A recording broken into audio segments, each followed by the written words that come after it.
А здесь вот на горе лев и львица. Не знаю кто, но рыжика я там видела. Вот, лежат, кайфуют ребята.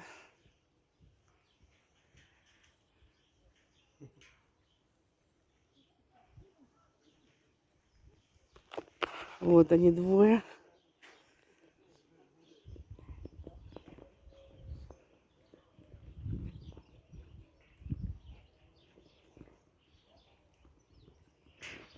Полный релакс.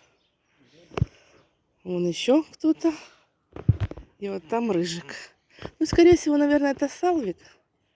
А то, наверное, Симба. А там вон львица закрыта. Кто из них тут родил? По-моему, Астра родила, если я не ошибаюсь. Вот, наверное, родившая отдельно почему-то закрыта. Ну, не знаю, львят не видно. Она вот отдельно там.